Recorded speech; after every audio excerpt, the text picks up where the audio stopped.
how's everyone doing?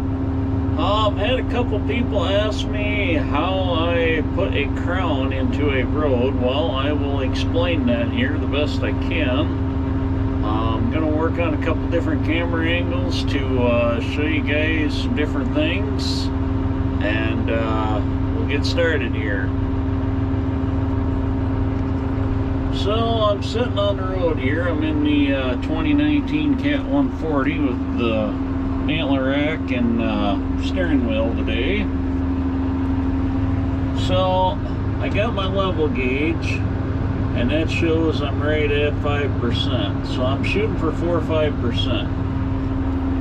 This road just got re-graveled, so they've already fly dumped it on here. It hasn't been laid down, but they did a pretty good job. They haven't we don't put near as much on in this township. They shoot for about 500 yards a mile, so not a whole bunch of gravel. So I'll show you how I start by setting the blade down. So obviously I'm going to take and be pulling in on the left hand side, because that's where my maintenance window is the last time. So what I'll do is I'll set my moldboard down on the ground on the left side there, and then I'll push my right. So you got to imagine yourself in the head, so your level gauge is sitting to the left, so that means you're on the left side of the crown. So obviously your left side is going to be lower than the right. You got to picture yourself on that plane. So you're sitting kind of like this. I'll tilt the camera to kind of illustrate that. So then you're building it, and you're building it up to the middle and across. So I'll show you as I get going here.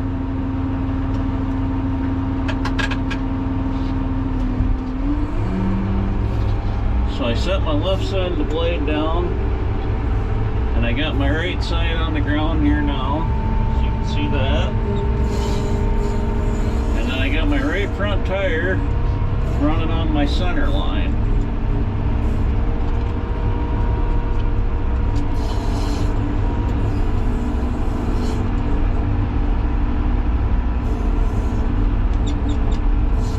Blade through this intersection here.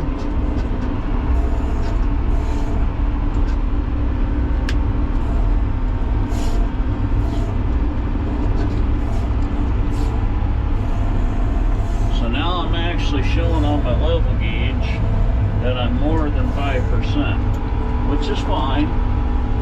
So what I'm going to do is I'm going to take and start cutting more with my right side, because that's from the new gravel that's getting built up there.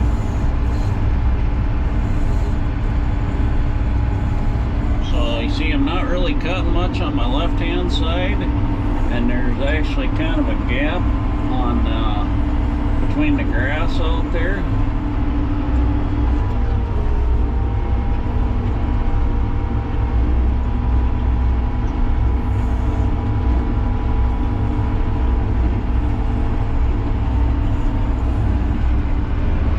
Good on the right hand side here. You see we're getting closer to that 5 here now on the level gauge.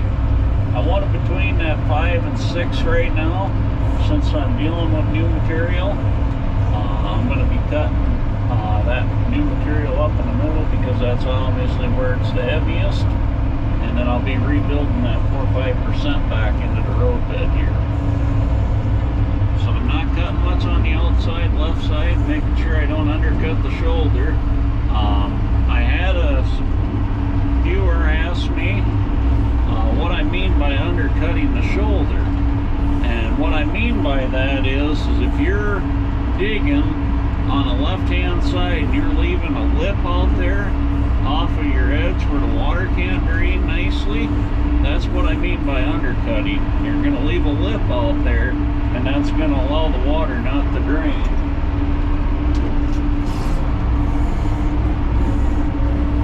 So that's what I mean by undercutting the shoulder. You don't want to do that unless you absolutely have to. Now if you come to a road that's really out of shape and it's been pushed out, the only way to get that road back crowned up is you might have to undercut the edge and just start moving stuff to the middle. It's not ideal, But in certain situations, that might be all you are able to do. If you have that scenario, that's when in the springtime you need to get your shouldering disc out and get that lip pulled off of there and clean that shoulder up. That way you have a road that sheds water and drains nicely. That's the whole point of having no lip out there. See, right now you can actually see I'm not even touching any gravel with my left side hardly, but my right side is peeling up gravel. That's me cutting that new gravel up, building that plane so I can get back to that 4 or 5%.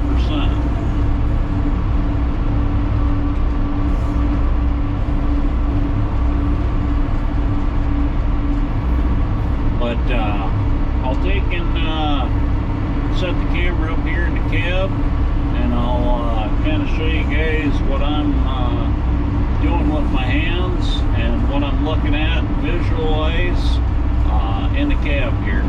And I'll kind of talk to the camera and explain what I'm doing.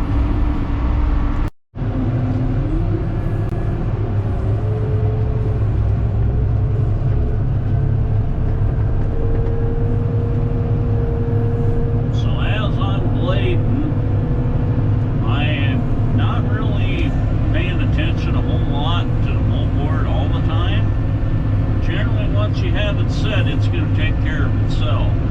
So what I'm watching for as I'm in the blade seat, I'm watching the center line. I'm keeping my tire on that center line, and I'm looking down the road, 150, 200 yards ahead of me, and seeing, okay, is there a pile of gravel I'm coming up on? Is there a pothole? A soft spot? Anything that's ahead of me that I need to be aware of. That way I can start adjusting the blade and have a game plan before I get there. Because if you start adjusting your blade as you get into that spot, you're already too late. You need to be planning to do your adjustments before you ever get there. Now what I'm doing right now is, since I've had new gravel on this road, I'm pretty much just peeling all the new gravel up, and I'll have a big render on, and I'll lay that back down, rebuilding my crown in the road. So I'm really not having to deal with any potholes per se. I'm got a few washboards from where they dump the gravel, and it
feathering with my blade lifts, make sure I don't have any traffic coming on the highway, and I'll just feather out, and then I run out of material. So what I do when I turn around is I roll my blade all the way back. That way it gives you the most ground clearance. So when I turn around here, what I'm going to be doing is I'm turning my circle to go the opposite direction.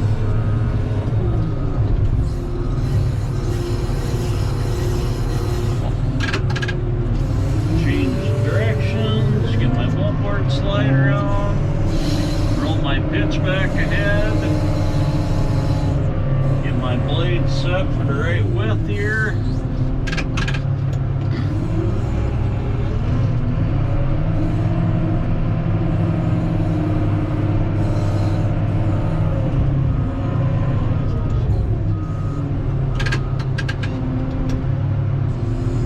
Got it in the right gear. I'm in third right now. Starting out, I'll put my moldboard, put the right corner down, put the left corner down, and then as I start out here, since I'm obviously cutting the new gravel up here, I'm going to have a bigger windrow.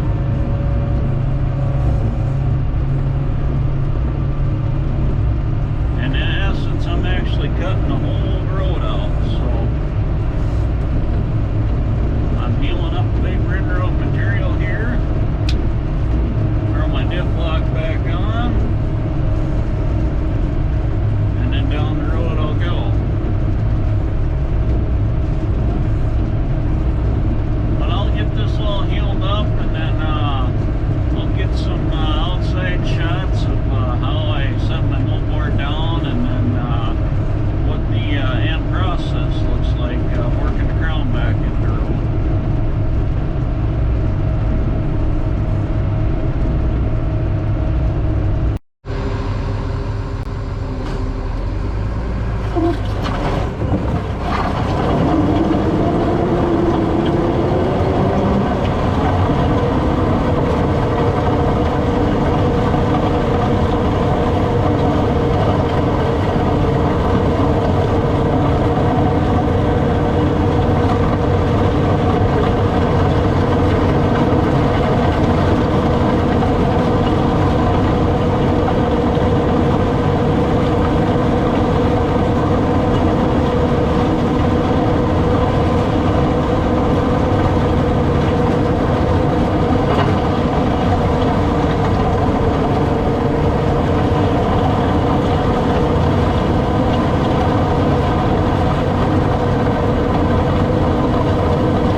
articulation in my favor. If I go ahead and lock my differential, my moldboard pitch is just about straight up and down, maybe just a little bit forward. You want to have a good angle on the moldboard. That way you can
different angle the best you can. That way that allows that material to come across easier. Doing this, you're probably going to mess with your blade a little bit more because you want that material to keep moving, and you're going to have to make fine adjustments to get that material where you want as it builds your crown. So I'm sitting right at between 4 and 5% right now, which is perfect. I'll make some minor little adjustments when I feel the need to.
show you what I'm doing here.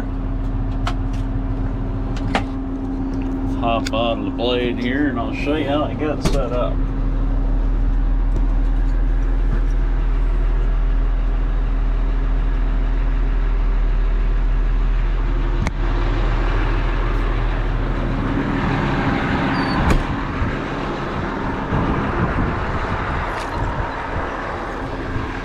So you can see there, I got my moldboard.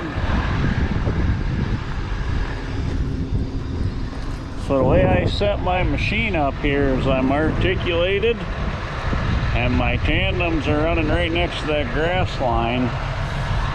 And you can see I'm laying down that lift building up that corner. So you can see that gap I'm leaving underneath the cutting edge. That's filling in that kind of that low shoulder and bringing it up to that 4 or 5% crown. So what I'm doing is I'm just barely touching the windrow with this tire. I got this tire just across the center line and I'm lining up with that. And I'm placing that windrow on and across. So obviously I got a little bit of a crook in the windrow there where it's a little bit harder to drive straighter when you're articulated like this. But the road was kind of off. There's a soft spot there, so my machine kind of sunk over to the side. But ideally, the straighter you can drive doing this, the better. So as you can picture in your head, I'll come back here.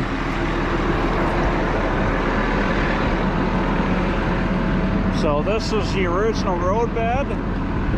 There's a low shoulder out here.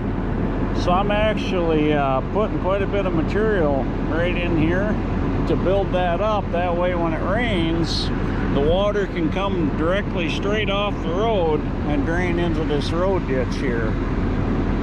So there's that's what I mean, you know, when I start talking about undercutting the shoulder. If you would have a big lip here, that's going to cause your water to run down the edge of the road and not get to the ditch, and it's going to make your shoulder soft and your whole road soft. So with getting the right shape, you get that roof peak and everything drains off the road nicely. I'll take and show everybody the finished pass on how I set up, and we'll conclude the video. Okay, so I'm on my finish pass, laying the windrow out. Got my windrow in the middle here. What I do is I put my machine down the middle of the windrow here, and got my blade set up here. So I'm tucking the windrow just on the grass line there. I'll actually build that up. I'm not going to cut into the grass, obviously.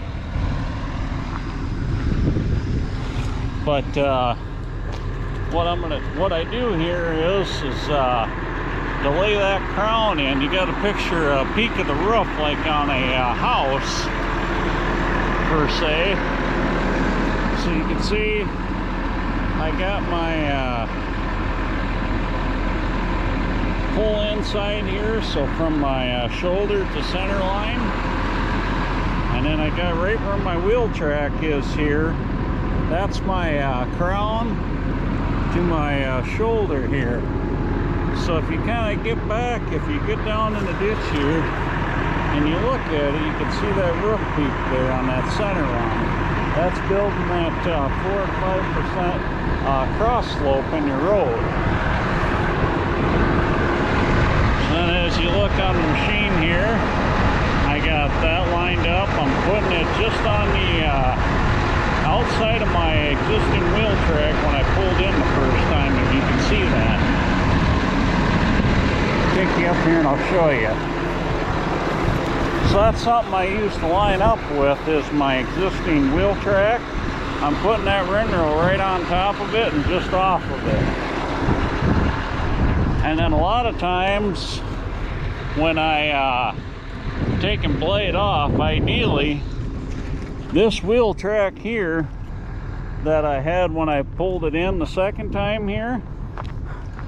My tire's running right on that, and then my tandems are right on top of center line with my left-hand side here.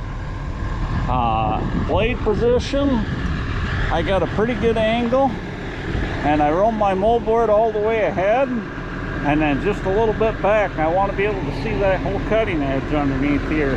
That way I know how much material I'm laying down and all that good stuff. But that's kind of what I do to build a crown into a township road.